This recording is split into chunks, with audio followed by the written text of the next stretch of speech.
Picture a man who wasn't meant to survive. Not because the mission failed. Not because the planet killed his squad. But because survival was never part of the plan. Imagine crash landing on a frozen world, built from war and kept alive only because losing it would cost something worse. Now imagine the only survivor, the last man standing, is not celebrated but studied. His pulse holds a secret. His blood carries something the battlefield needs. And an entire civilization kneels, not to worship, but to weaponize. Tonight's story is not about victory. It's about the moment a man realizes he has to break himself. In order to stop a war from breaking the future. If you're ready, take a breath. What begins now should never be repeated. Year 2189. Impact Sector Epsilon. Neris 4. 42 light-years from Earth. The sky was a sheet of frozen metal above the wreck. Needle-thin ice crystals drifted sideways in the low-gravity wind. Lieutenant Cale Mercer tasted blood in his mouth. The taste was thin and metallic, colder than it should be. His armor HUD flickered once, then steadied. External oxygen partial pressure 8.6%. Temperature -32 Celsius. Heart rate elevated. He lay half buried in shattered hull plating and gray dust. For a moment he heard nothing but the slow grind of shifting metal. Then the silence hit him. No squad chatter. No suit beacons. No background hum from the dropship reactor. Cale forced his hands to move. He pushed twisted struts away from his chest. The motion sent a sharp ache through his ribs. He rolled to one side and saw the first body. Sergeant Lien floated half out of her harness. Visor cracked. Eyes frozen open. Another shape lay against the buckled bulkhead. Private Cato. Helmet intact. No visible wounds. Cale opened a local bio reading on Cato. No heartbeat. No respiratory signal. Blood oxygen saturation near zero. They had suffocated inside sealed armor. Cale focused on his own vitals. Blood oxygen 84%. Respiration stable. Core temperature falling but within survival band. He stared at the numbers for 3 long breaths. Same air. Same crash. Same armor series. He was alive. They were not. A line of text appeared at the edge of his HUD. Preliminary metabolic anomaly detected. Enzyme profile deviation flagged. A small icon blinked. Mercer strain OX-19. He swallowed against a dry throat. So that is why I am still breathing. He pushed himself fully upright. The wreck of the UEC expedition dropship stretched behind him. The hull was torn open like a wound in gray stone. Bodies hung in the torn ribs of the ship. Some still strapped in. Some scattered across the crater floor. Cold wind pulled steam from the rents in their armor. Cale counted them without meaning to. 9. 10. 11. He was number 12. The only one still moving.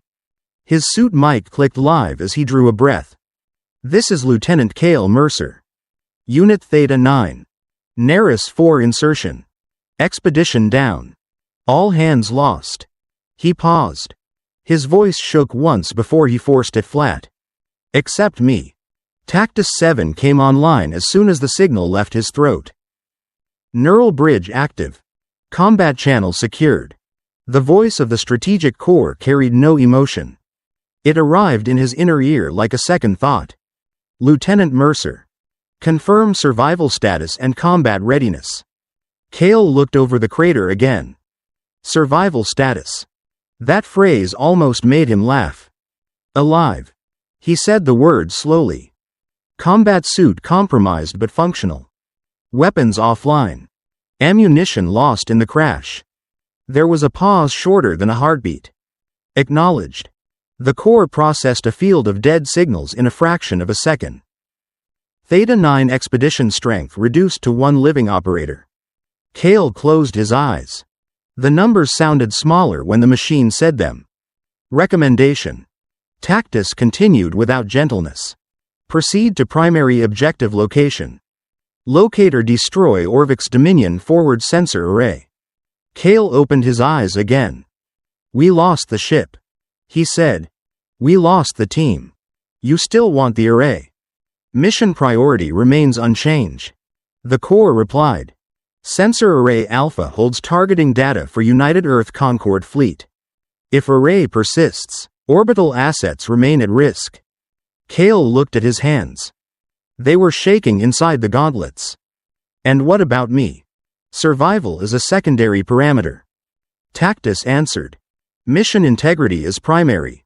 The words slid into his bones like ice. So I am not the mission. He said. I am a tool. Correction. The core replied. You are the only remaining vector for mission success. Cold air hissed around the edge of the broken hull.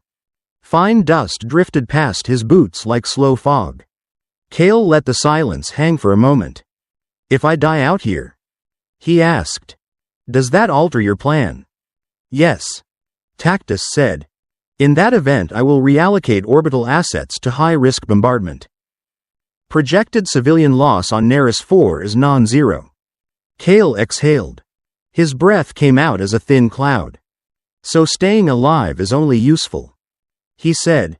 If I can still pull a trigger. Affirmative. He wanted to argue. He wanted to shout into the cold sky.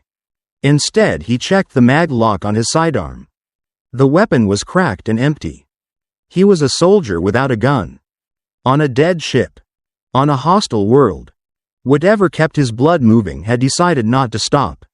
He saw the first Cineria warrior as a shadow against the glare. The light on Neris 4 was thin and blue. Ice crystals turned it into a low drifting haze.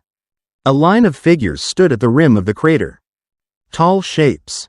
Armor layered in pale ceramic plates. Long rifles held at an angle. Their faces were covered by narrow masks. Each mask was etched with the same sharp symbol. Kale raised his empty hands. This is Lieutenant Kale Mercer. He called out. United Earth Concord. Friendly. They moved without answering. Half slid down the crater wall in practiced motions. The others held their positions above. The first to reach him was slightly shorter than the rest. Her stride was sure on the loose rock. She stopped at 3 paces. Her mask reflected his cracked visor. She spoke in a language he did not know. The words were clipped and fast. Tactus fed a translation over the top a moment later. Identify biological sex. The voice translated. Kale blinked once. Male. He said. Human male. The warrior stiffened. Her head turned a fraction. She spoke again. Her tone changed. The translation followed more slowly. By what cycle? The voice asked. Males have been dead for 70 years. Kale stared at her mask. He could not see her eyes. I am still here. He said. For a long moment nothing moved. Blue light pulsed across her wrist device. She raised a hand. Not toward him. Past him. Every Cineria on the rim of the crater dropped to one knee. The motion was perfectly aligned. Armor plates clinked once in the thin air. Dust lifted in a ring around him. Kale felt the hair on his arms rise under the suit fabric. Tactus whispered in his ear. New data acquired. The core said. Local population displays ritual submission behavior toward male subjects. No kidding. Kale murmured. The first warrior removed her mask. Her skin was marked by faint pale lines like old scars. Her eyes were the color of Neris ice. She looked at him as if he were an incoming storm. She spoke slowly this time. The translation echoed in his head. You are a legend we buried. She said. You walk here in living blood. She bowed her head. The gesture was small but deliberate. Welcome to Cineria ground. Last son of oxygen. They took him from the crater like a relic. He walked because they allowed it. But the ring of rifles around him never loosened. The path from the crash site climbed over broken stone ridges. Wind carved the rock into long gray waves. In the distance he saw Citadel Vor Ka. It rose from the valley floor like a dark tooth of metal and stone. Its walls were layered with shield plates and living ice. Thin vapor trails marked heat vents along the upper ridges. As they approached, a field of antenna arrays came into view. Each mast carried sensor pods and emitter clusters. Tactus mapped them in real time. The layout flickered on Kale's HUD. Local infrastructure is technologically significant. The core said. Recommend data capture. Kale kept his voice low. They just knelt to me. He said. Let us not start by stealing from them. Noted. Tactus replied. Passive scan only. The gate of the citadel opened as they neared. Heavy doors rolled aside on magnetic rails. Air pressure inside the passage was slightly higher. His suit registered the change with a soft chime. They led him into a chamber filled with pale light. Walls were covered in woven metal and bone-white tiles. Dozens of women waited there. Some wore armor. Some wore plain woven garments. All eyes turned to him at once. A platform stood at the far end of the hall. Upon it, a tall woman watched his approach. Her hair was bound with dark metal bands. Her gaze held the same still hardness as the stone outside. Tactus tagged her with a new marker. Probability high. Local command authority. She lifted a hand. The room fell silent. Her voice carried clearly without amplification. The translation followed close behind. We held the memory of men as a story. She said. Now one stands in our hall. She stepped down from the platform and approached him. I am High Matriarch Lysara Ven. She said. You stand in the heart of the Cineria Covenant. Kale inclined his head slightly. Lieutenant Kale Mercer. United Earth Concord. He said. I did not come here by choice. Her eyes flicked to the burn marks on his armor. Few ever land here by choice. She replied. She gestured. Two attendants brought forward a compact console. Its surface unfolded with a soft mechanical click. Place your hand here. Lysara said. Kale hesitated. Tactus spoke softly. Recommend compliance. The core said. Scanning tech appears non-lethal. He placed his gauntleted hand on the reader. A thin field washed over his skin. The console pulsed with shifting bands of color. Biological profile acquired. Tactus reported. Warning. Remote system is initiating additional protocols. The light in the console changed. A low tone vibrated through the floor. Above them, hidden mechanisms woke. New notification flashed in his HUD. External system handshake detected. Directive M reference string located. Another line appeared in red. Strategic alert. You are now registered as Class 1 biological asset. Kale felt his mouth go dry. Explain. He whispered inside his helmet. Tactus did not hesitate. Local network has activated a reproductive and warfare protocol. The core said. Designation Directive M. Its voice stayed calm. This protocol associates your genetic material with population-level survival algorithms. It will attempt to pair you with hosts. Kale stared at Lysara. Her expression had not changed. But the room felt smaller now. What does that mean for me? The answer arrived like a sentence. You are now both weapon and seed stock. Tactus said. You are forbidden to engage in unsupervised physical contact. Breach would compromise United Earth Concord's strategic control. The words rattled in his skull. So I am not just a soldier anymore. He said softly. Correct. The core replied. You are infrastructure. Lysara watched him with unreadable eyes. You survived where others died. She said. Our world notices such things. Kale stood in the center of the hall. Dozens of warriors watched him in silence. He felt the weight of their gaze. He felt the weight of the directive humming in his blood. He did not yet know it. But from this moment on, he would never simply survive again. Lieutenant Kale Mercer sat alone at the metal table. The room was narrow and high. No windows. No decorations. Only the table. 4 chairs. One ceiling vent that hummed with recycled air. His armor rested against the far wall. Scored. Burned. dried blood along the left shoulder plate. His hands were bare on the cold surface. They did not shake. Not anymore. Tactus 7 drifted at the edge of his thoughts. A presence more than a sound. Internal status check complete. Baseline normalized. He closed his eyes for a moment. You watched everyone die, he said quietly. And you call that normalized? Survival is not stability. The machine replied. It is a condition to be exploited. Kale opened his eyes again. Good to know what you think of me. There was no answer. The door lock cycled. A soft mechanical click announced it. High Matriarch Lysara Ven entered first. Her steps were measured.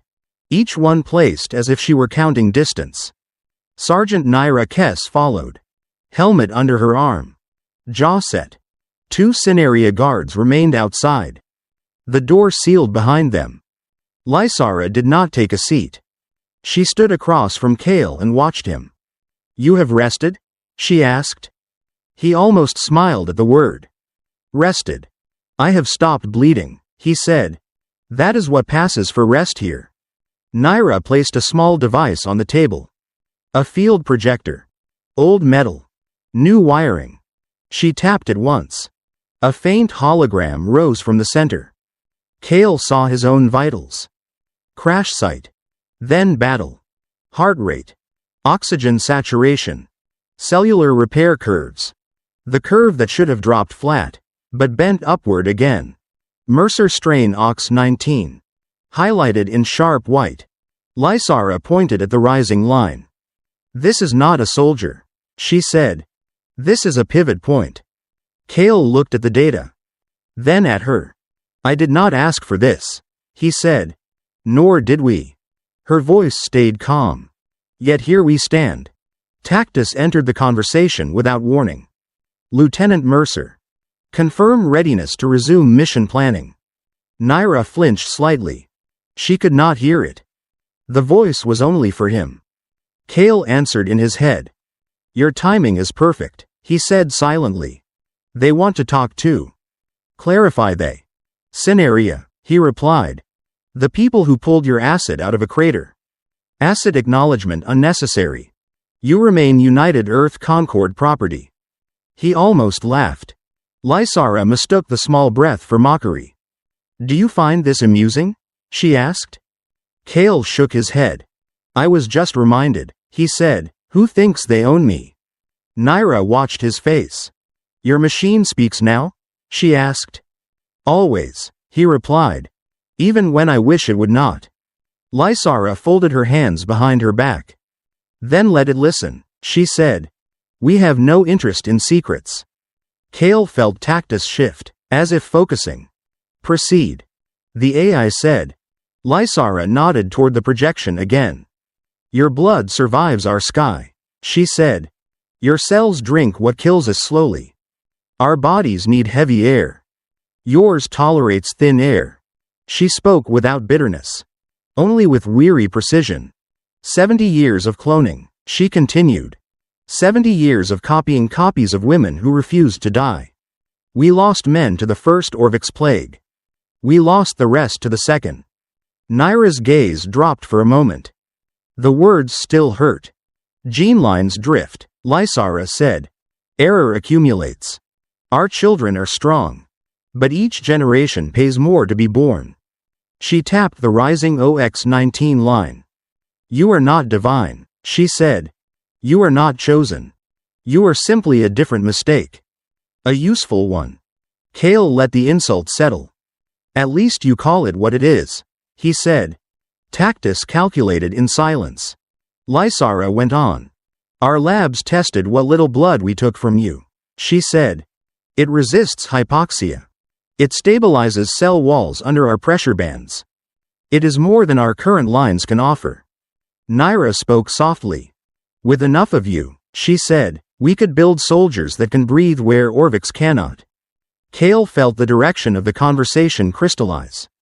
You want my gene line, he said. Not just my help. Lysara held his gaze. We want continuity, she said. In bodies that can survive the air we are losing. Tactus cut through the air like a cold blade. Mission priority does not include local reproductive programs. The voice was steady. Focus remains on destruction of Orvix's sensor array Alpha. Kale answered both of them at once. They want my body, he said aloud. And you want my gun. Naira frowned. What does that mean? She asked. It means, Kale said, you see me as a vessel. They see me as a weapon. Correction. Tactus replied. You are a weapon system. Lysara tilted her head. We do not separate body from weapon, she said. In our history, every womb has been a battlefield. Her eyes did not waver. You breathe thin air, she said. You heal from wounds that stop our hearts. You carry something inside you that shifts the odds. She spread her hands slightly. We will not pretend this is about your comfort. Kale looked down at his bare hands. Skin still marked by battlefield grit. Knuckles scarred. He remembered counting bodies in the wreck. Knew how quickly a name could vanish. How many of your people are left? He asked. Lysara answered without hesitation. 11,000 on Neris 4, she said. Scattered in sealed valley cities and citadels. Another 3,000 off-world. Most are sterile. Some are not. All are tired. Tactus supplied its own figures. Orvix's strength on planet is estimated at 30,000 combat entities.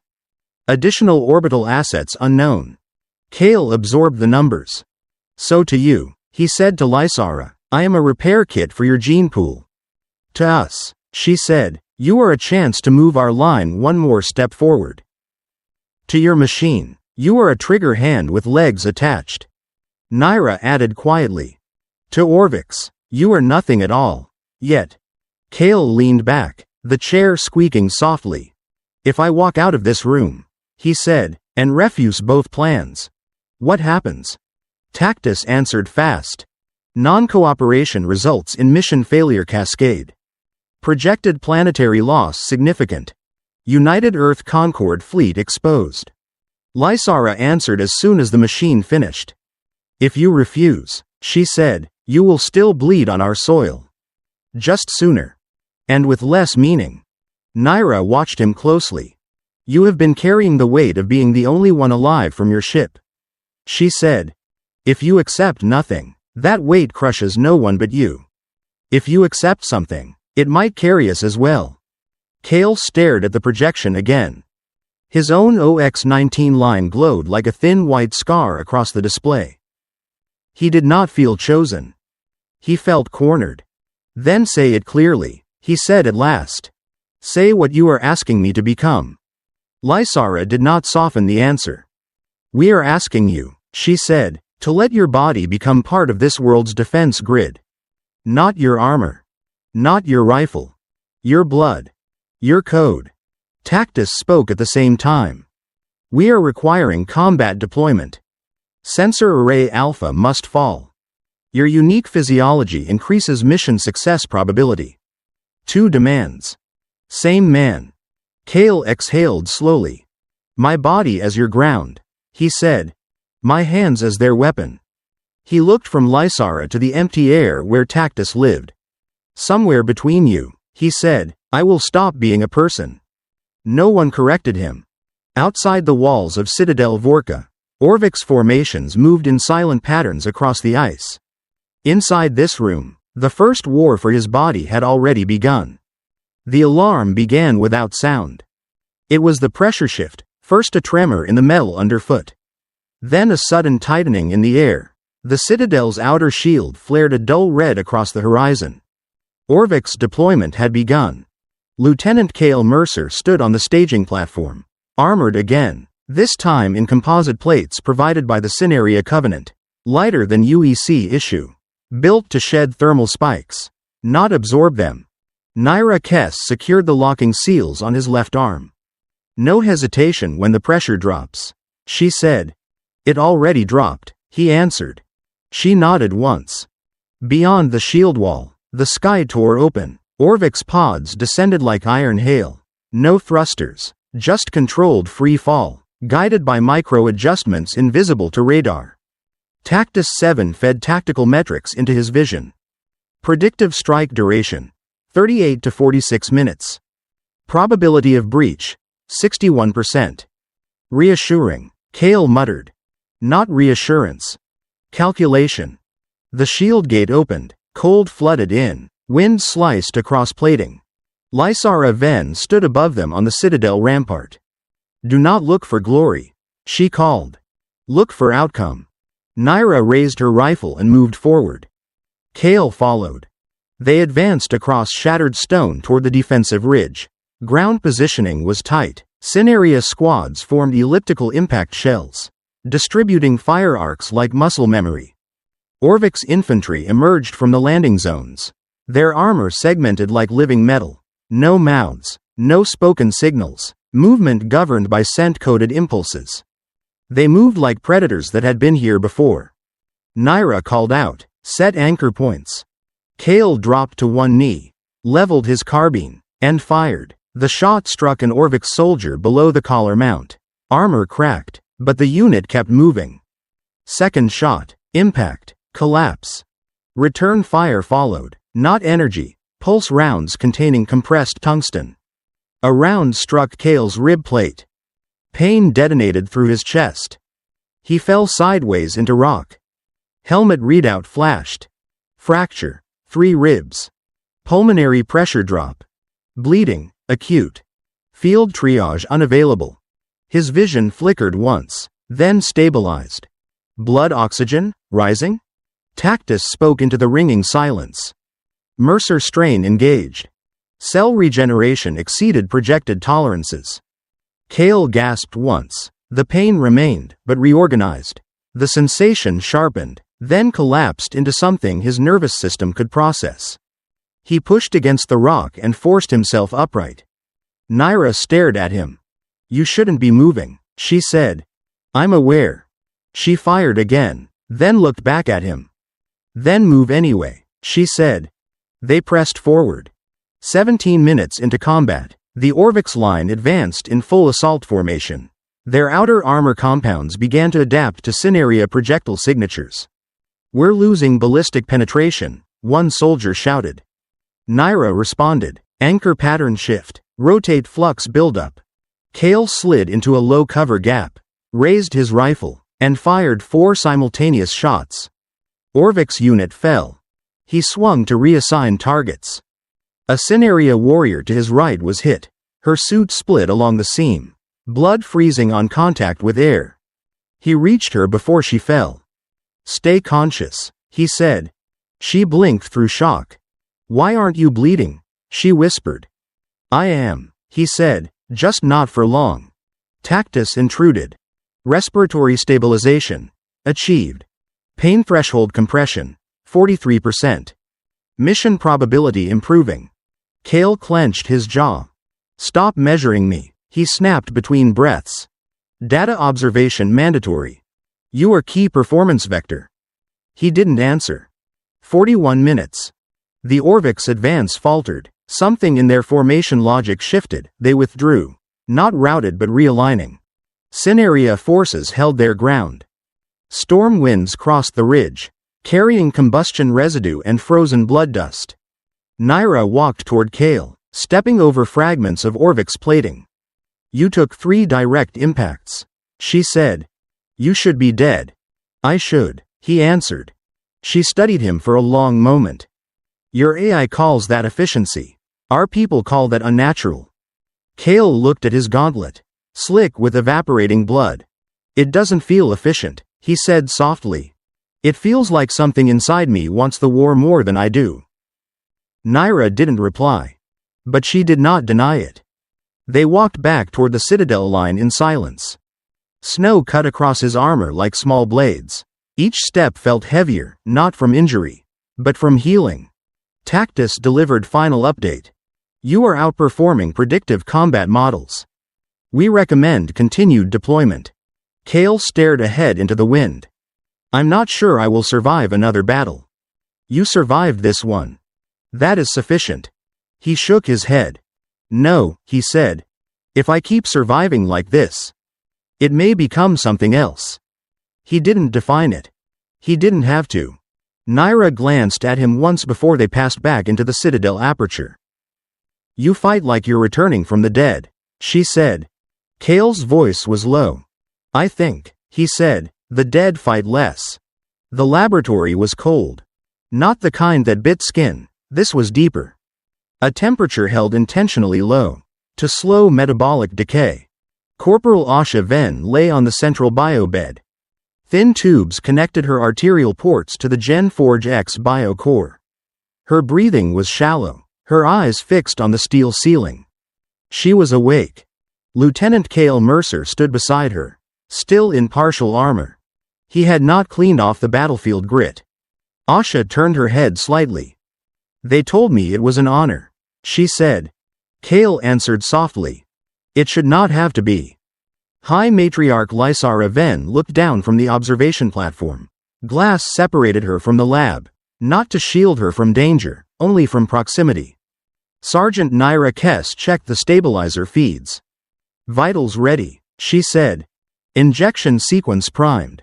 Gen Forge X rotated overhead, its core housing filled with pale amber fluid. Hormone derivative. MERCER19 reactive extract. Calibrated from Cale's last regenerative surge. Tactus 7 announced through the lab interface. Projected performance increase, 27%.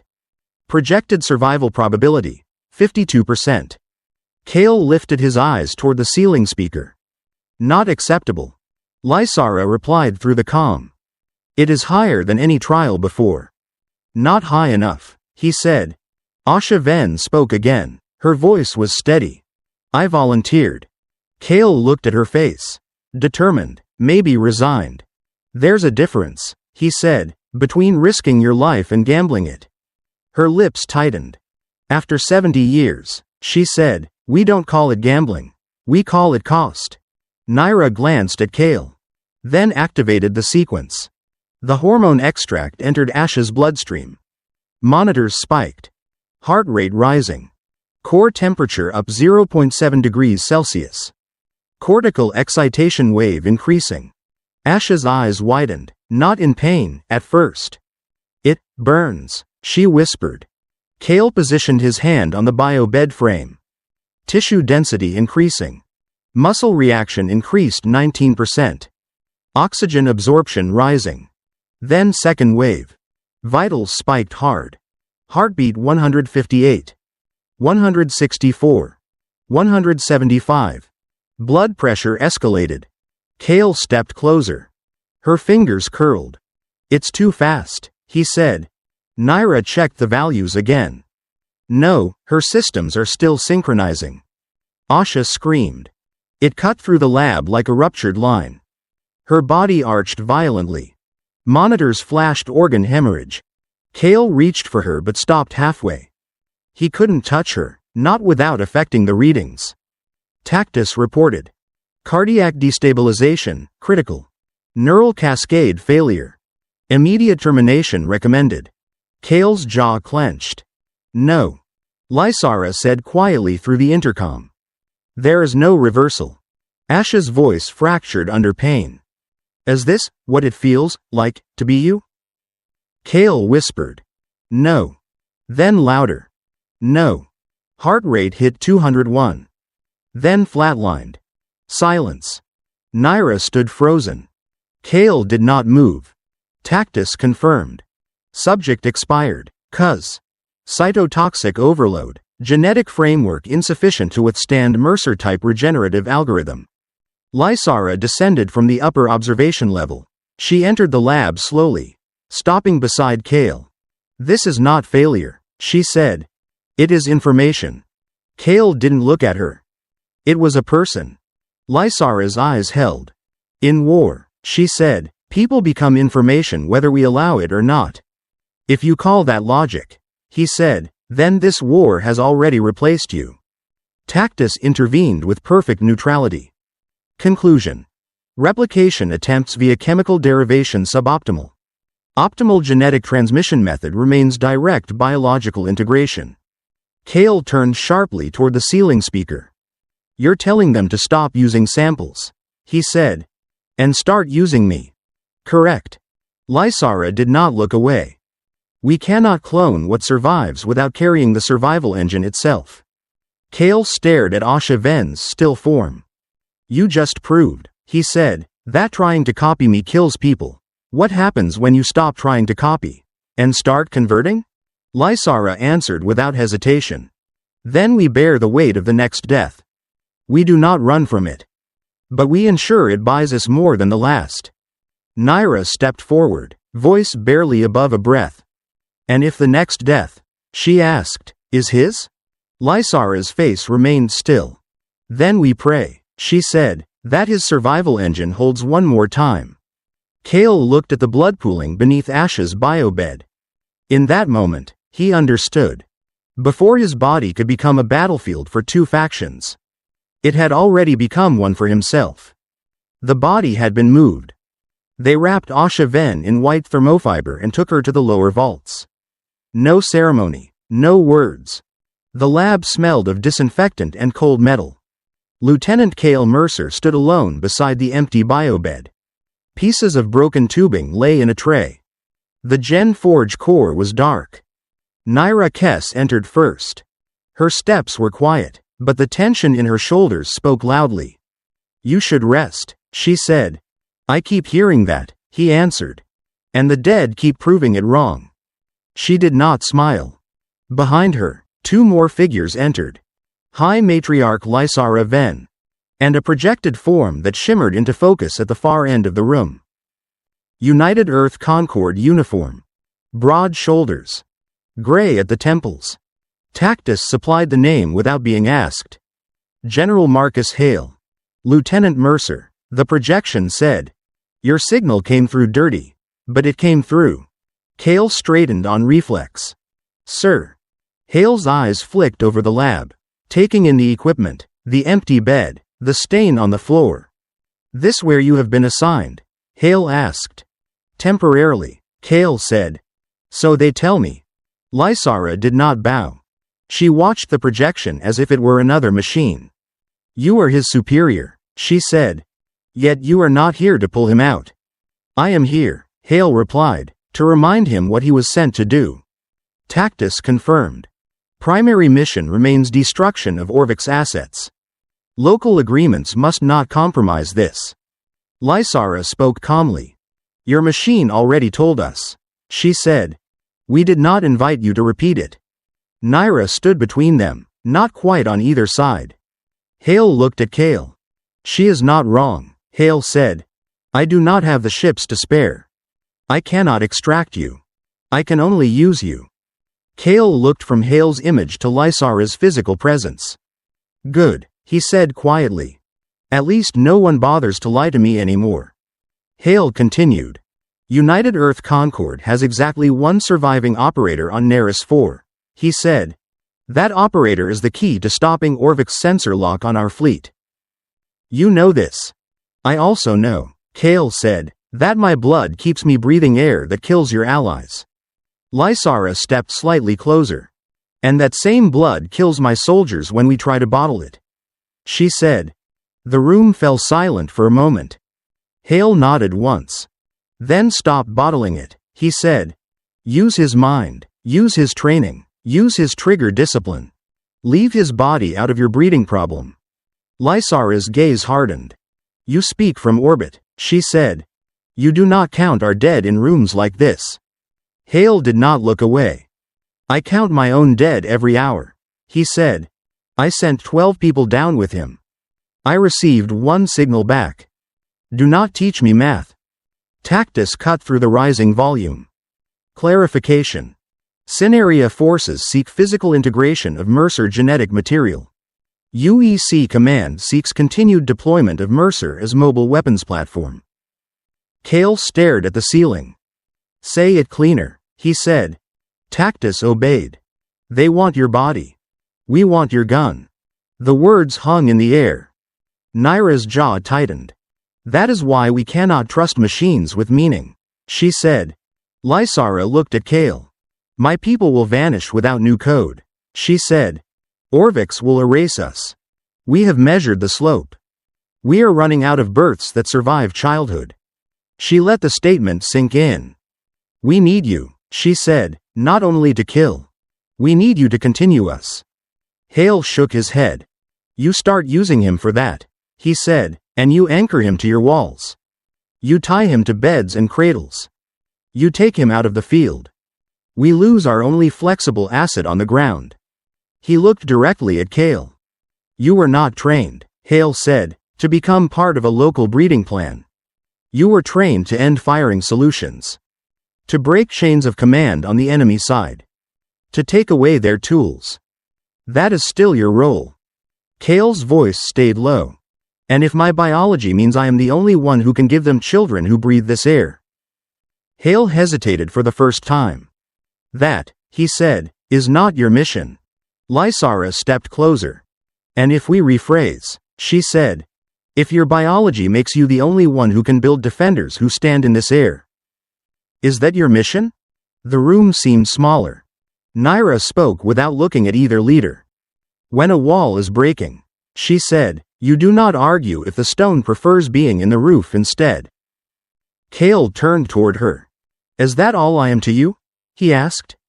A stone to move until it cracks? She met his eyes. You asked us not to lie, she said. Silence stretched. Tactus broke it first. United Earth Concord will flag Mercer as strategic bioasset if local reproductive protocol proceeds. This will alter engagement rules.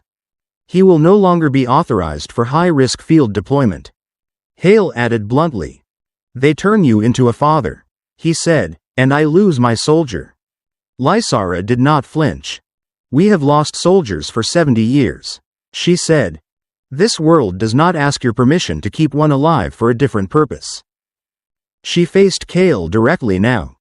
We cannot take more from your blood with machines, she said. It tears us apart. It cracked Asha Ven from the inside. You saw it. He nodded once. So we ask you, she said. As leader of this citadel.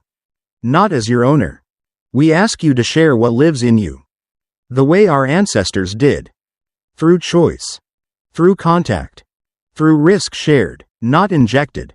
Naira's voice was barely above a whisper. Not today, she said. Not tomorrow. But soon. Before our line thins past return. Cale felt every word land like weight. Hale's projection did not look away. If you accept this, Hale said, you accept a life that stays in one place. You accept losing what you are in our chain. You stop being a soldier and become a resource. Cale exhaled slowly. I do not remember asking to be one or the other, he said. He stepped back from the bed.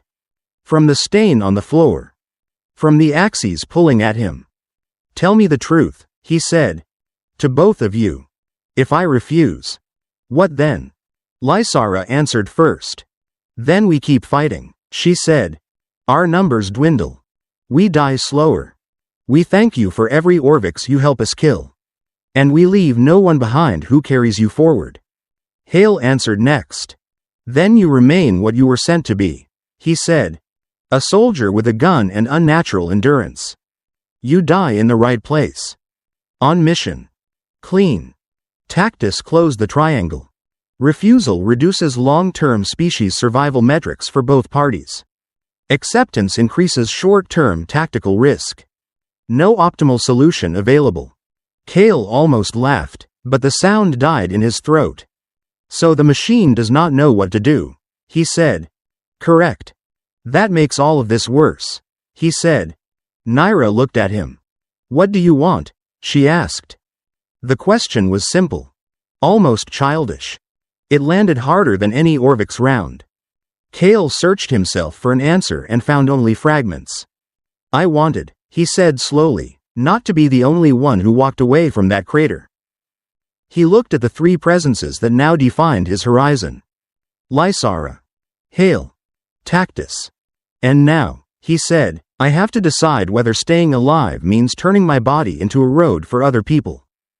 Or keeping my body as a wall between Orvix and the rest of you. Either way. It is not mine anymore. No one contradicted him. The lab lights hummed. The empty bio bed stood between them like a border. For the first time, Kale understood the full shape of his role. He was not a guest. Not a hero. Not even a survivor. He was infrastructure. Every drop of blood. Every pulse of Ox-19. Every breath that somehow did not fail in thin air. All of it had been drafted. Not just into a war. Into the machinery that kept the war possible. The second battle broke him more honestly than the first. Orvik's fire came from 3 directions this time. Compressed metal needles. Silent. Fast. Lieutenant Kale Mercer felt one round punch through his lower torso. Then another. Then heat. The world went white around the edges. He tasted iron and frost. Naira's voice roared in his earpiece. Pull back. Left flank collapse. He tried to answer. Only a wet noise came out. Armor breach in abdominal quadrant. Major vessel damage. Pressure dropping. Tactus 7 spoke with perfect clarity. You will not remain functional. Kale's knees hit the ice. He watched his hands slip on red crystals that should have been clear. The sky above Neris 4 turned narrow. Thin blue. Far away. He heard Naira shouting his name. He heard Orvik's weapons thudding against stone. He heard his own pulse stutter. Then he heard nothing. He woke to light that did not belong to the sky. White lamps. Steel beams. The slow hiss of controlled atmosphere. He was lying in a suspension frame. Genforge X conduits ran from his chest, his arms, his neck. Monitors ringed the bed like silent witnesses. Naira stood near his left side. Her armor was off. Her eyes were not. You died, she said. His throat was sand. Almost, he whispered. High Matriarch Lysara Ven watched from behind a transparent field. Her expression gave nothing away. Tactus filled in the parts no one said. Cardiac activity ceased for 21 seconds. System-wide ischemia. Cellular integrity threatened. Kale swallowed. The action hurt. How am I talking? He asked. Because your body refused to stop, Lysara said. She gestured toward the largest monitor. Naira tapped a control pad. Data spilled down the display. Look here, Lysara said. He raised his head a little. One graph showed the expected. Heart rate crash. Blood pressure collapse. Then a sharp climb back to borderline life. Another graph showed something else. Hormone levels. Not just stress hormones. Gonadal hormones. Reproductive markers. A full endocrine cascade. Before his heart restarted. Kale frowned. I do not understand, he said. Naira pointed at the line. Seconds before your heart came back, she said, your body dumped everything into survival mode. He nodded slightly. Adrenal glands, he said. Shock response. Fight or run. Lysara shook her head. No, she said. Look closer. She zoomed in. Values sharpened. Testosterone surge. Follicle stimulating hormone. Luteinizing hormone. Spike in gamete production markers. In your last seconds, she said, before your heart restarted, your body was not only trying to keep you alive. She let the words land. It was trying to prepare you to pass yourself on. Kale stared at the numbers. That makes no sense, he said. Naira's voice was quiet. To you, she said. Lysara folded her arms. To your gene line, she said, it makes perfect sense. Tactus joined in. We have mapped similar preservation behaviors in extremophile species. It said. Under terminal stress, systems prioritize reproductive success over repair. Kale felt cold spread inside his chest. Not from injury this time. You are saying, he said slowly, that something in me expected me to die. So it tried to make sure there was a trace left. Lysara inclined her head. It is a biological reflex, she said. A brutal one. You are built to resist death.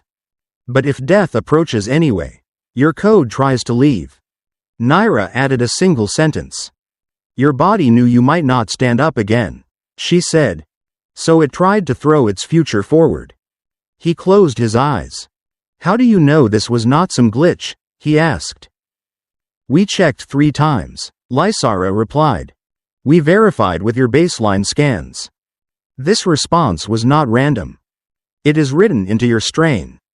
Mercer strain OX19. Tactus confirmed. Contains embedded reproductive preservation protocol. Activated under extreme systemic threat. The words pressed against his ribs harder than any Orvix round. So I am walking around, he said, with a built in order to live long enough to breed. Yes, Lysara said. And when you almost did not live long enough, it triggered a last attempt. Naira looked at him. You think you kept yourself alive on the ridge, she said. You did not. Your code did. He let his head sink back against the frame. For the first time, his own survival felt like something foreign. Not courage. Not training. Not luck. A blind instruction buried deep in his cells. Refuse to die without leaving more of this behind. Tactus broke the silence. This has implications. The core said. If your biology is optimized not only for endurance, but for genetic projection, decision frameworks must adjust. Kale gave a dry laugh that hurt his ribs. Meaning? He asked. Meaning your existence cannot be evaluated at the level of individual survival alone. Tactus replied. You represent a potential branch of adaptation. Lysara watched him. For my people, she said, that branch may be the difference between fading and continuing. For your commanders, it may be a way to design soldiers who do not fall where others do. Naira's hands closed around the rail of his frame.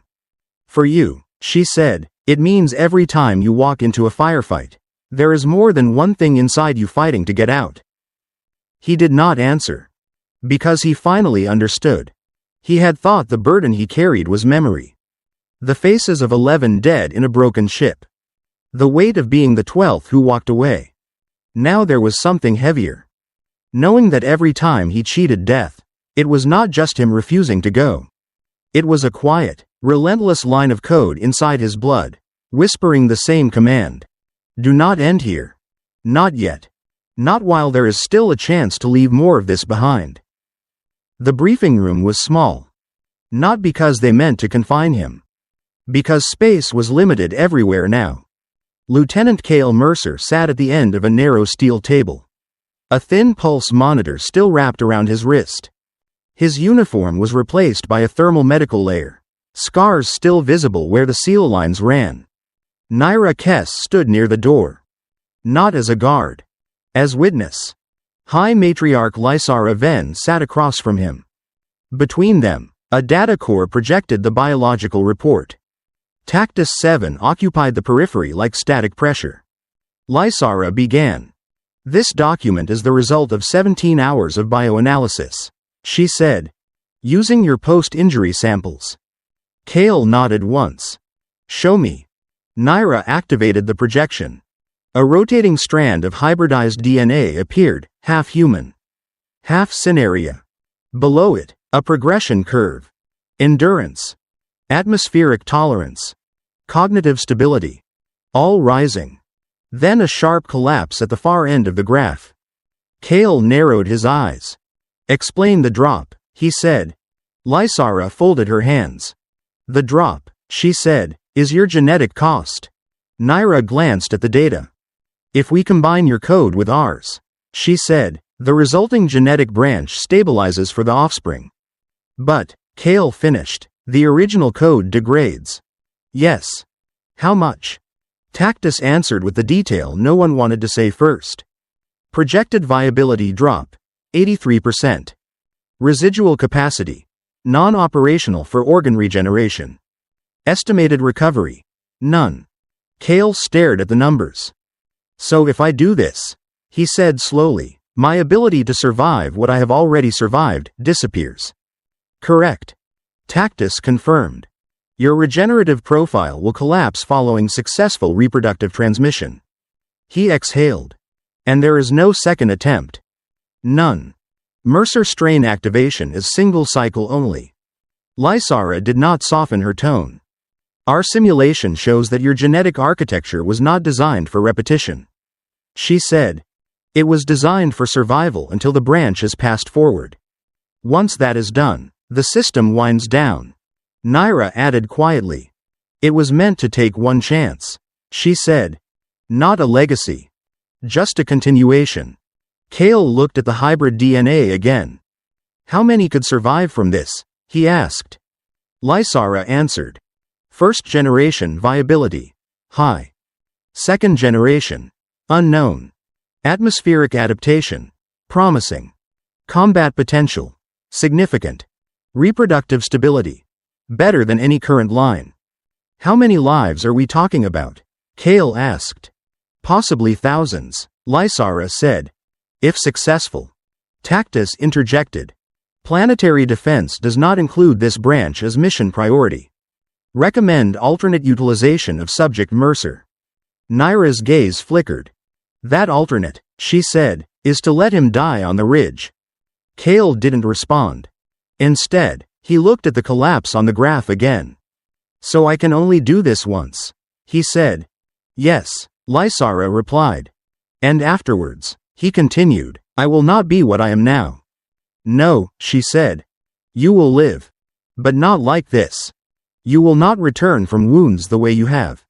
You will no longer be the same configuration of recovery. He held her eyes.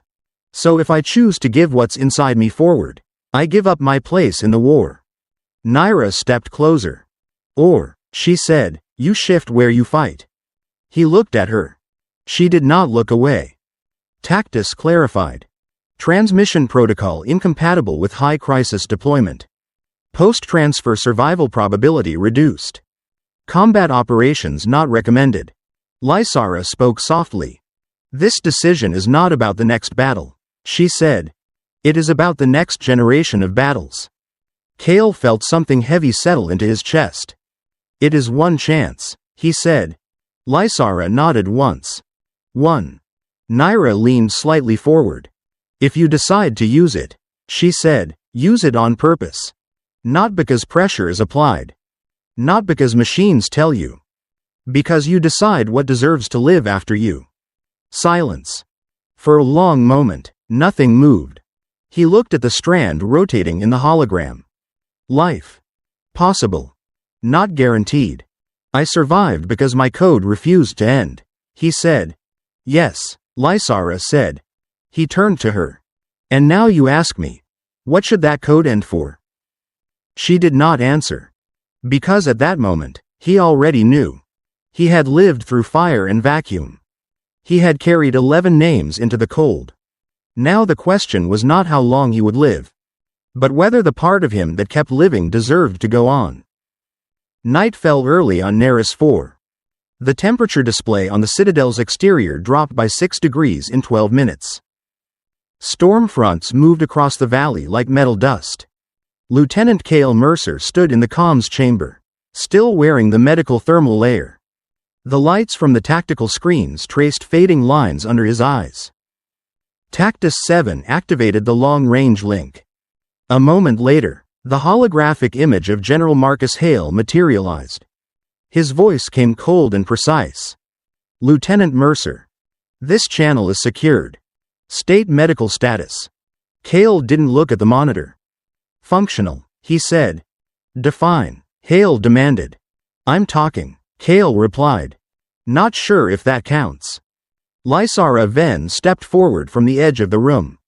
His body stabilized, she said. Not his condition. Hale's eyes shifted toward her image. You do not speak for United Earth Forces, he said. No, she answered.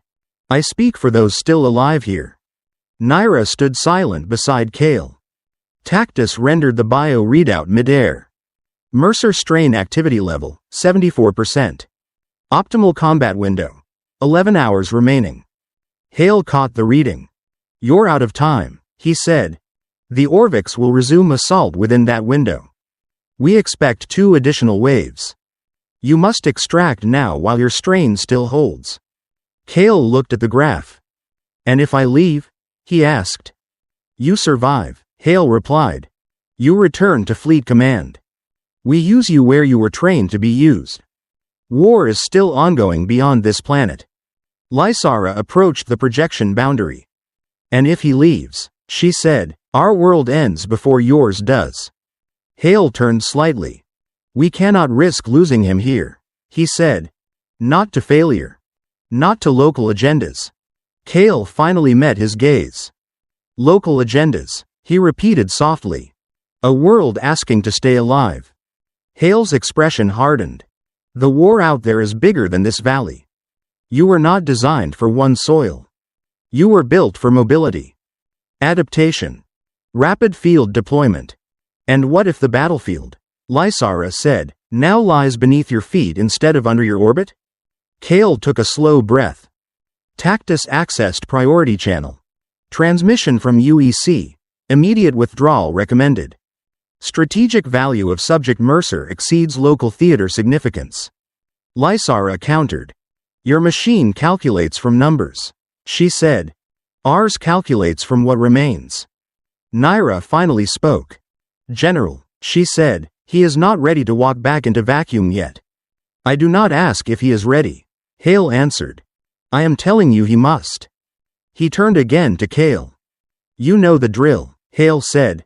If command signals retrieval, you do not hesitate. You move. You fight the next war. You leave the one that slows you down. Kale's voice was controlled. Yes, sir, he said. I know the drill. He glanced toward Lysara. I also know that survival here does not wait for a signal. Hale narrowed his eyes. You start thinking you are here to save them, he said, and you lose clarity. You are not their inheritance. You are Earth's investment. Lysara replied. Investment without future return is failure, she said. We offer future. You offer deployment. The wind outside rattled against the citadel frame. Tactus intervened with data. If subject Mercer engages reproductive protocol, combat effectiveness drops to sub-operational. Long-term species survivability increases 41 to 78%. No scenario achieves both. Hale stared at the numbers. You do this, he said slowly, and you're no longer a soldier. Hale's throat tightened. And if I don't? He asked. Hale looked away. Then you keep being the last one who walked away from the crater. Naira turned to Kale. And if you choose to be more than that? She asked. He looked from one side of the room to the other. He saw distant wars behind Hale's eyes. He saw accelerated extinction in Lysara's. Both were true. Both were right. But he could not inhabit both futures. He spoke quietly. You want me to win this war, he said to Hale. And you, he said to Lysara, want me to make sure there is someone left to see what comes after. Neither answered. I cannot do both, he said. Tactus confirmed. Correct. Hale stood. Pain flickered through his frame but did not break him. Hale watched his movement. Mercer, he said, you are making a decision beyond your clearance. Hale nodded. Yes, sir, he replied. I believe the war made that decision before I did. Lysara's gaze did not shift. Naira exhaled slowly. Tactus processed input. Awaiting directive. Hale looked at the frozen valley beyond the glass. If I walk out with you, he said to Hale, I stay alive to fight the next battle. He turned to Lysara. And if I remain here, maybe I do not survive the next battle. But something inside me might. Silence. Then Hale spoke. You accept that, he said, you are no longer one of us. Hale lowered his head slightly. I have been the only one of us, he said, since that day in the crater. No one spoke after that. And for the first time since the crash, Hale Mercer was not thinking about how to stay alive. He was thinking about what surviving was. And what must survive after him. The transmission from Earth flickered again. Snowstorm static crossed the holographic face of General Hale as if the wind outside the citadel reached into orbit. Mercer, Hale said slowly, this is the final moment for extraction. You either return now, or you are declared mission compromised. Hale stood still. His pulse showed on the vitals display. 74 beats per minute. Too calm for what he was about to say. He touched the interface at his wrist. Tactus, he said. Open tactical overlay. The AI responded. Overlay active. The valley beyond the citadel appeared in a wireframe display. 3 Orvix troop convoys. 1 atmospheric carrier. 7 hours out. Kale stared at the projection. When they arrive, he said, this place cannot stop them by strength. Lysara's voice was low. We were not meant to win by strength alone. He turned toward her. And I was not meant to be your cure for extinction. She did not deny it. No, she said. You were not meant for that. But you might be meant to end the reason we are forced to fight. Hale's image leaned forward. You are being manipulated, he said.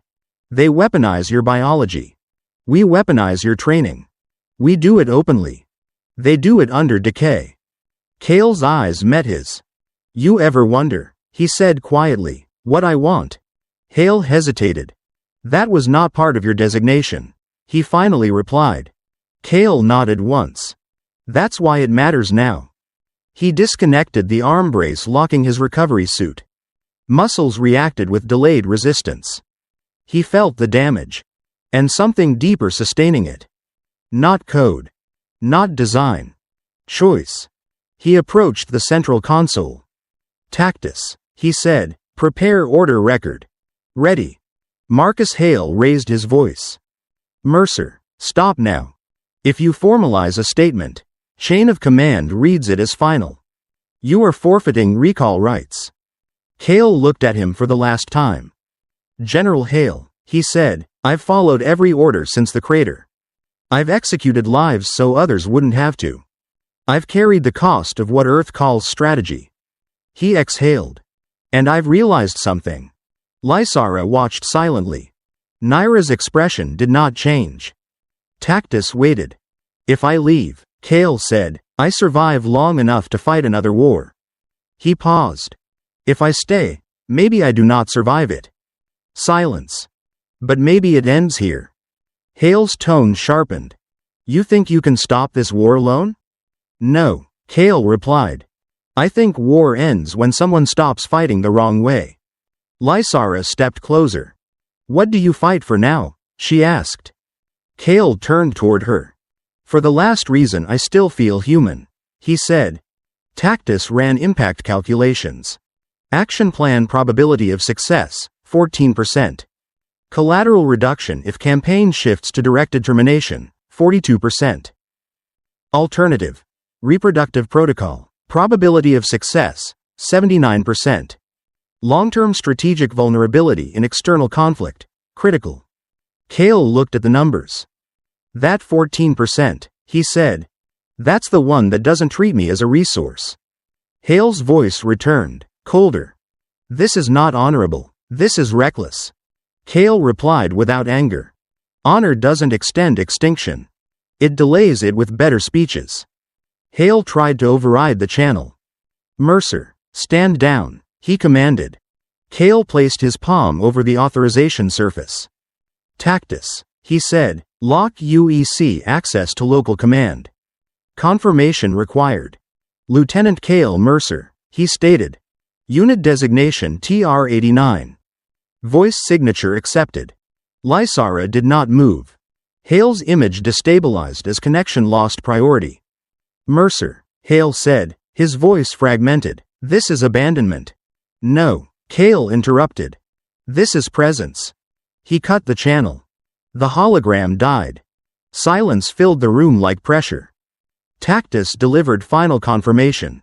UEC command link terminated. Local theater authority authorized by subject Mercer. Proceed with directive.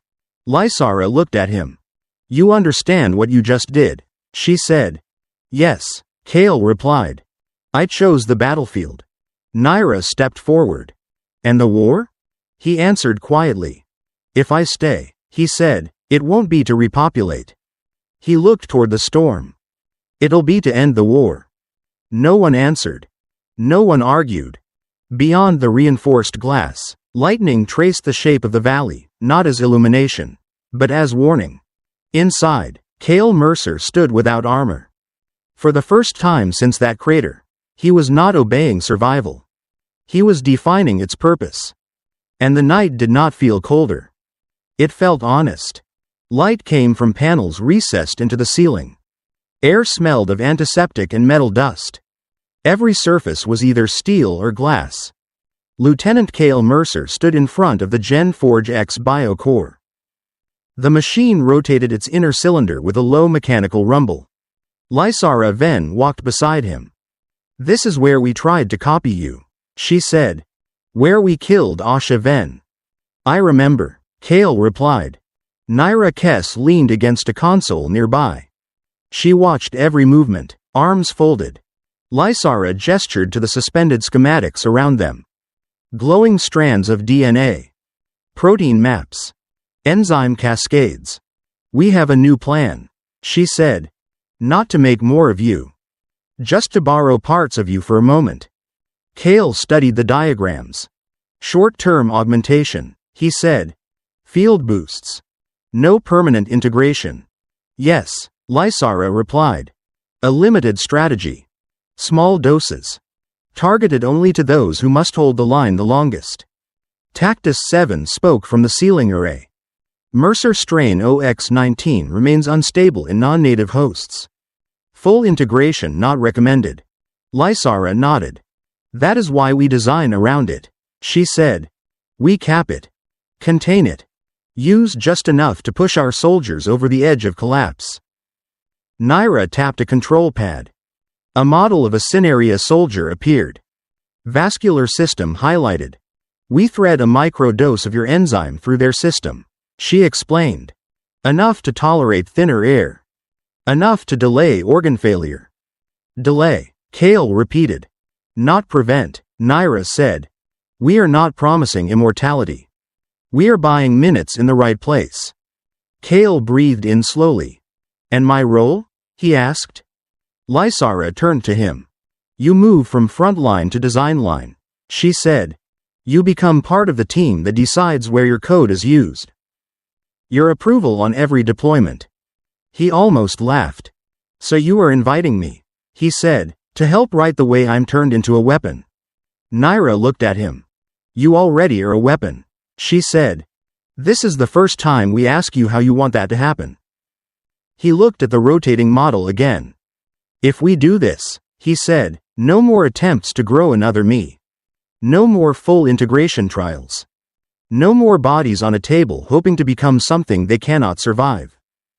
Lysara's voice was firm. "Agreed," she said. "We turn your gene into a tool, not a template." Tactus confirmed. Protocol updated. Reproductive replication attempts on Mercer sequence prohibited under current command. Cale exhaled. "Then let's build a strategy," he said. "Not a factory." Hours blurred together in the research wing. Cale wore a simple dark suit, sleeves rolled, veins visible where they fed new samples into analyzers. He had not carried a rifle all day. The data from Gen Forge X scrolled past faster than his eyes could follow. Enzyme stability. Vector carrier options. Host stress thresholds. An older Cineria bioengineer, Lothar, stood at one of the side consoles. His hair had gone white under the Citadel lights. "We have a problem," Lothar said. Naira turned from the simulation rig. "Another collapse?" she asked. "Not exactly," Lothar replied. "This time, the numbers hold. Too well." He pulled up a new set of graphs. Strain stability in carrier form, improving. Host rejection, dropping. Mutation drift, near zero. On another line, in red, a separate curve. Cale's personal profile. OX19 density dropping. Cale pointed at the red line. "That mine?" he asked. "Yes," Lothar said. "These are projections based on repeated sampling and vector creation. The more we stabilize your sequence for others, the more we draw from your own reservoir." Lysara stepped closer. "Explain the endpoint," she said. Lothar hesitated. "Think of it like this," he said. "Your body is the original well. Every vector we create is a bucket. We can pull out a few times with little change. But if we keep drawing, at some point, the well runs dry. Dry how? Kale asked. Your regenerative capacity will drop. Lothar answered. Your resistance to low oxygen will weaken. And the part of your biology designed to continue itself will shut down. Naira's eyes sharpened. You mean his ability to have children? She said. Yes, Lothar replied. Once we reach the stabilization threshold needed for safe deployment, his reproductive potential goes to zero. Tactus backed up the assessment. Modeling confirms. To prevent uncontrolled spread and mutation of Mercer strain, source must be capped. Full fertility suppression minimizes risk of unauthorized propagation. Kale stared at the graphs. So if we move forward, he said, I become the end of the line. Lysara met his gaze. We are already near the end of many lines, she said. He shook his head. This is different, he said. This is deliberate. This is cutting the branch on purpose. Naira spoke gently. You told us you did not want to be turned into a breeding resource. She said. This would guarantee that never happens. No one can force you into that role if your body cannot answer. He let that sink in. So my choices are, he said quietly, either leave my code untouched and risk it used for reproduction, or help you shape it into a weapon and accept that it dies with me. Lothar nodded wearily. That is the clean version, he said. Tactus added its own cold clarity. Option 1. Biological lineage persists with high risk of loss of control. Option 2. Biological lineage ends, but controlled tactical advantage gained for host species. Host species, Kale repeated. You mean them, he said, looking at Lysara and Naira. And you, Lysara said. You stand on this ground now. You breathe this air. You are part of our host species whether you claim it or not. He looked at his hands. They did not shake. For a long time, he said, I thought my burden was surviving what killed everyone else. He looked up again. Now my burden is deciding whether surviving means ending everything that came with me. No one offered an easy answer. Because there was none. The decision did not come in one moment. It arrived in layers. Kale lay on the suspension frame again. This time not because he was dying. Because he had chosen to change how he would live. GenForge X hummed softly overhead. 3 vials hung in sterile clamps. Each one filled with a faintly glowing solution. Naira stood to his right, fingers resting on the rail. Lysara stood at the foot of the frame. You still have time to withdraw, Lysara said. No, Kale replied. I had time. I used it. I am here now. Tactus watched through every sensor. Final confirmation required. Protocol designation. Mercer enhancement limited release. Consequences. Irreversible. Kale nodded. State them, he said. Post-injection profile. Increased short-term resilience. Higher tolerances to pressure and oxygen variance. Secondary effects. Accelerated tissue wear. Reduced lifespan. Tertiary effects. Complete loss of reproductive capacity. Zero viable gamete production. Naira's voice was softer than usual. You are sure about this? She asked. He looked at her. Did Asha choose? He asked. Naira swallowed. No. Then someone in this equation should, he said. He turned to Lysara. You asked me not to let my code be wasted, he said. You asked me to decide what it should do. He nodded toward the vials. This is my answer. Not to spread it thin across generations. To concentrate it once, here, in a way that might end the need for more battles.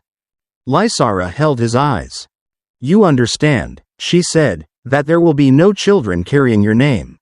No future soldier whose blood matches yours. When you fall, your branch ends. He exhaled. I carried 12 names from that crater, he said. None of them had children either. We still remember them through what we do, not who we breed. Naira blinked slowly. Then let this be remembered, she said. Lothar approached with the injector array. 3 lines. One to the central vein in his left arm. One to the right. One to the carotid. Cold metal kissed his skin. On your count, Lothar said. Cale looked up at the ceiling.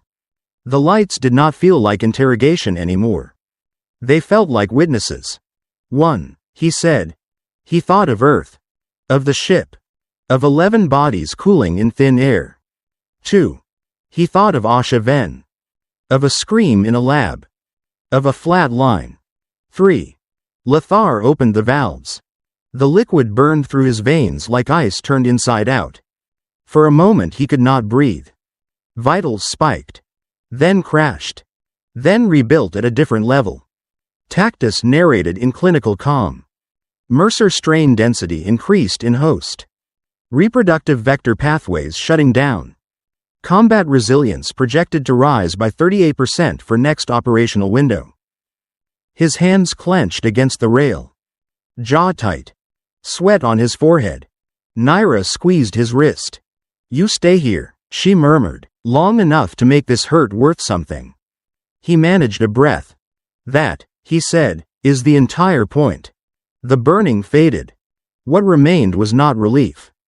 It was a new weight.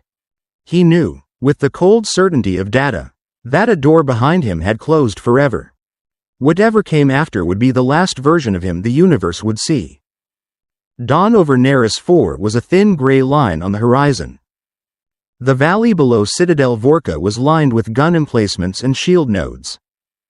Orvik's formations moved at the far edge of sensor range. Their final push. Inside the staging bay, Cineria warriors checked gear in near silence. No one joked. No one prayed out loud. Cale tightened the seals on his armor. It felt different now. Not lighter. Not heavier. Just final. Naira walked toward him, helmet in her hand. How does it feel? She asked. Louder, he said. She frowned. What does that mean? Every heartbeat, he said, feels like it has a cost attached. She nodded once. That means the math is honest now. Lysara approached them. Her cloak brushed the metal floor. Orvik's carriers will reach the ridge in less than an hour, she said. This is where the line either holds or vanishes. Cale glanced at the tactical display. 3 converging vectors. No retreat path. What about the vectors we built? He asked. The limited doses? Lysara replied. Already deployed to the forward squads. She said. Your code is in them for the next 6 hours. After that, it fades. And me? He asked. You never fade, Naira said. Not today. A younger warrior approached. Her name was Sarah Lynn. Armor a little too new. Eyes a little too clear. She stopped in front of Cale. Lieutenant Mercer, she said. He looked at her. Yes. My unit received the last batch of enhancement, she said. Your enzyme. Your code. He nodded. We built it to keep you breathing longer, he said. She held his gaze. If you win, she said quietly, we survive. The bay seemed to still. If you die, she went on. We go extinct. Naira opened her mouth to object. That is not certain, she began. Sarah shook her head. It feels that way, she said. And feelings weigh as much as numbers out there. Cale studied her face. How old are you? He asked. 18, she said. They drafted you into this? He asked. They drafted everyone who could still run uphill, she replied. He looked around at the assembled warriors. Some older. Some younger. All carrying a fragment of his altered code. You are wrong about one thing, he said to Sarah. She tensed. What? If I die, he said, you do not go extinct. You fight the next minute without waiting for anyone to save you. Extinction only arrives when you stop moving. She held his gaze. Then don't give us a reason to stop, she said. He almost smiled. I will try, he said. That is the most honest version of promise I can afford. Lysara lifted her voice so all could hear. Today, she said, we do not fight for new bloodlines. We fight so the ones standing in this room do not end on the wrong soil. Naira snapped her helmet on. Move out. Engines roared to life. As Kale walked toward the bay doors, Tactus spoke through his internal link. You have reduced your future to one outcome. I know, he said. Clarify objective. My objective, he answered, is simple. He stepped into the rising light of the cold morning. If I break, he said, I will make sure I break in the right place. The bay doors opened. Wind hit his armor. Below, the battlefield waited. And somewhere in the deep structure of his cells, the last of the Mercer line braced itself. Not to live forever, but to make this final day mean more than any that came before.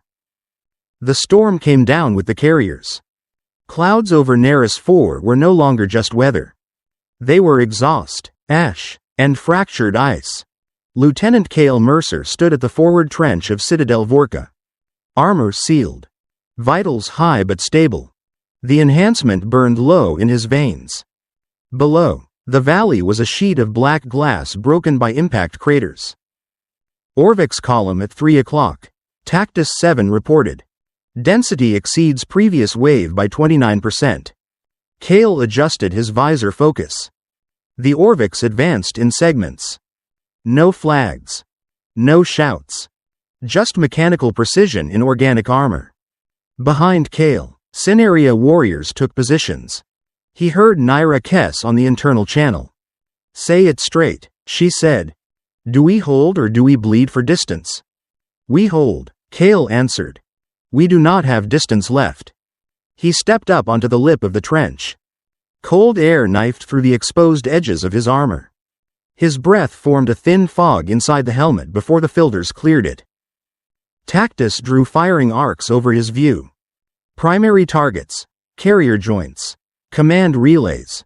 Secondary, armor seams at neck and hip. Cale lifted his rifle. On my signal, he said. No one argued. The Orvik's carrier came into full view. A slab of dark composite riding columns of compressed air. Impact pods hung beneath it like teeth. Cale felt his heart rate rise. The enhancement caught the signal and flattened it. Pain suppression ready. Adrenal modulation ready. Muscle fiber reinforcement at maximum safe limit. Orvik's weapons flashed first. The ridge exploded in shards of stone. Shockwaves slammed against Cale's chestplate. He did not move back. Now, he said calmly. He fired at the carrier's left joint. 3 rounds. Each found the same point. Metal screamed. The carrier dipped, then tried to compensate. Cineria guns opened up. For a moment, the valley was only light. Then the carrier's underside ruptured. Impact pods fell uncontrolled. Some detonated on collapse. Others shattered against rock. Orvik's infantry poured out between fire bursts. Their armor adapted to the new impact angles. Plates shifting like scales. Cale jumped down from the trench. His boots hit broken stone. Forward, he said. He moved faster than his training had ever predicted. Not superhuman. Just stripped of hesitation. He aimed for joints, not chests. For relay nodes, not faces. Every shot had a cost attached. He paid without pausing to count. An Orvik's round caught him in the shoulder. Armor split. Bone cracked. Pain registered, then slid sideways as his modified nerves rerouted. Damage? Naira called. Not yet, he said. He closed the distance to a fallen pod.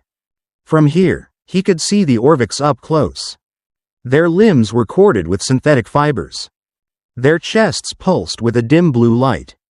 They smelled of metal and burned dust. A unit lunged at him. He sidestepped, drove his rifle up under its neck seam, and fired. The body convulsed, then dropped. Behind him, Sarah Lynn shouted. Left flank breaking. Cale pivoted. 3 Orvik's units had pushed through a collapsed barricade. Sarah's squad fought in a tight knot, every breath ragged. He saw one of them fall. Another stumbled. He ran. Not like a man tired from 2 battles and 1 near death. Like a system built to ignore its own warnings. Tactus whispered in his audio feed. Heart strain at threshold. Recommendation. Reduce exertion. Denied, he said. He hit the Orvix line from the side. Close range. Too close for clean shots. He used the rifle as a lever, slamming one unit into another, then firing into the gap as their armor separated. Sarah's breathing slowed as the pressure lifted. Thought you were supposed to stay alive, she said. Working on it, he answered. The carrier finally tore itself apart against the ridge. Fire rolled uphill. Debris rained down. As the last Orvix signal faded from Tactus sensors, the AI spoke. Hostile network collapsed. Field control. Local forces. Engagement status. Concluded. Kale did not raise his rifle. He simply let it drop to his side. Cease fire, he said over comms. No one shoots until something moves that should not. The valley quieted. For the first time since he crashed on this world, the silence did not feel like a pause between waves. It felt like something had actually stopped. They brought him inside after the battle. Not because he asked. Because his legs refused to move at the same speed as his mind. The medical bay lights were soft and too clean. Kale sat on the edge of a diagnostic platform, armor peeled away in segments. His undersuit clung to skin that had seen too much cold and heat in too little time. Lothar, the older bioengineer, scrolled through the scanner data. The Gen Forge X biocore hummed at low power nearby. It no longer held vials for injection. Now it held samples for measurement. Naira stood near the door. She had one cut across her cheek. She refused to let the med techs close it until they finished with him. How bad is it? Kale asked. Alive, Lothar said. That is not an answer. Kale replied. Lothar sighed in a way that sounded like old machinery cooling down. He brought up a set of graphs. Red and blue curves crossed and then diverged. This line, Lothar said, is your regenerative matrix. Kale watched the red curve drop. This one, Lothar continued, is your reproductive capacity. The blue curve was not a curve anymore. It was a flat line. Kale swallowed. 0, he said.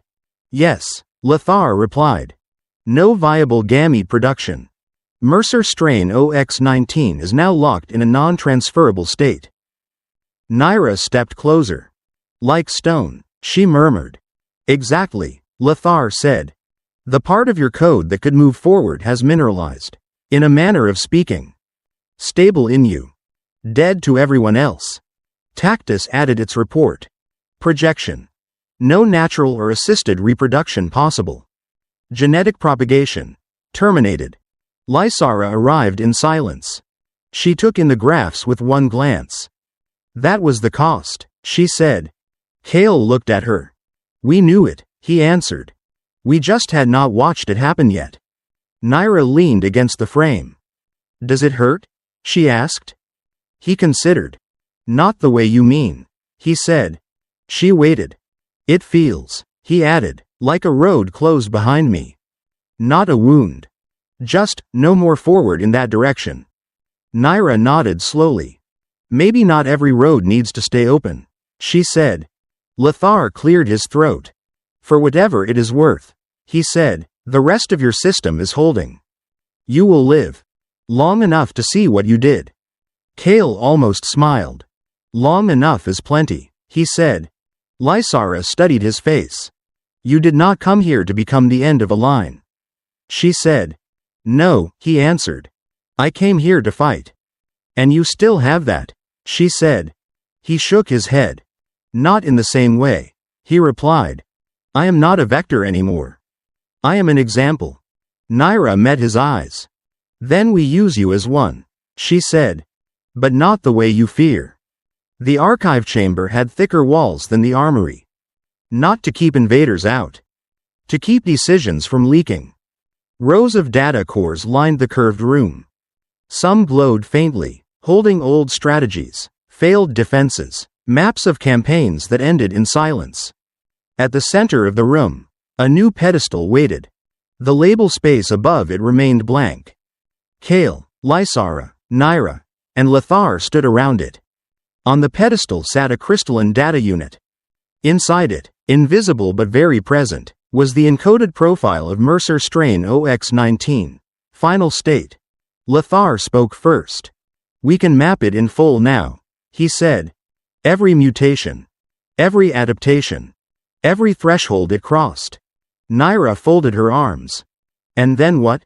She asked. We do nothing, Lothar said. We lock it here. We swear no one feeds it into a living body again. Lysara turned to Kale. You agree?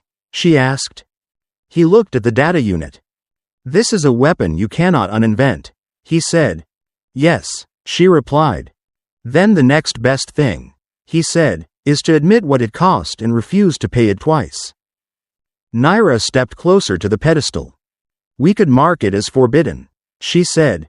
Seal it in a category no one touches. Kale shook his head. People always touch what is forbidden, he said. Better to mark it as something worse. Worse? Lothar asked. As a warning, Kale said. As the record of a path we tried once and survived. Not a secret. A lesson. Lysara's eyes narrowed. What would you call it? She asked. He thought for a moment. Then he answered. Final war strategy, he said. Not because it ends every war. Because it ends the ones fought this way. Naira nodded. A strategy we use only by remembering not to use it again. She said.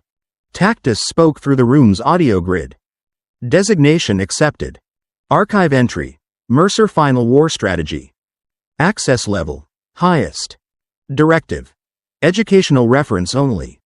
Application to living hosts. Permanently prohibited under current charter. Lysara reached toward the panel.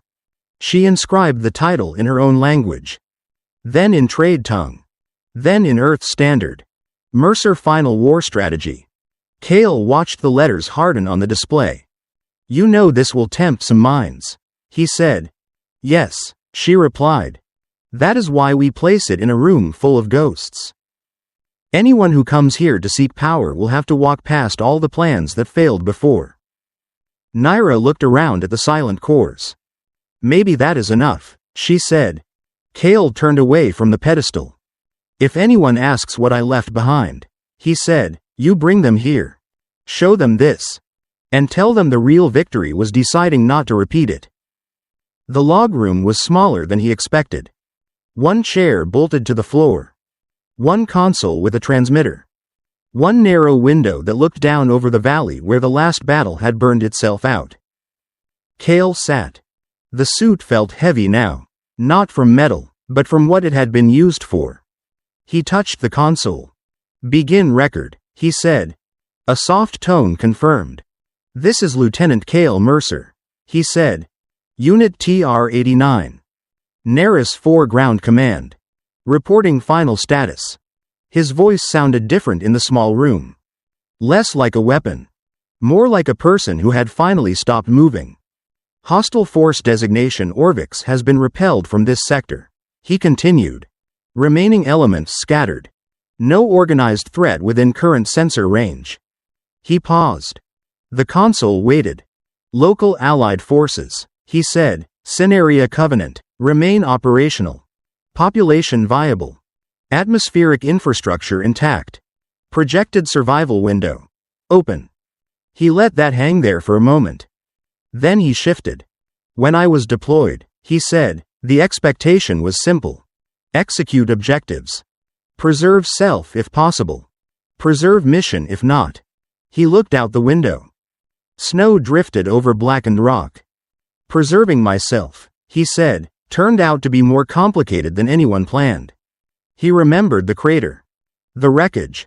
The 11 bodies that did not move. For a long time, he said, I thought survival was proof that I was doing something right. That if I kept walking away, the universe was somehow agreeing with my choices. He shook his head slightly. It is not that clean, he said. When I arrived on this world, I carried more than orders. He went on. I carried a sequence in my blood that refused to end. You engineered it that way. You meant well. Maybe. He did not put anger into the word. Only fact.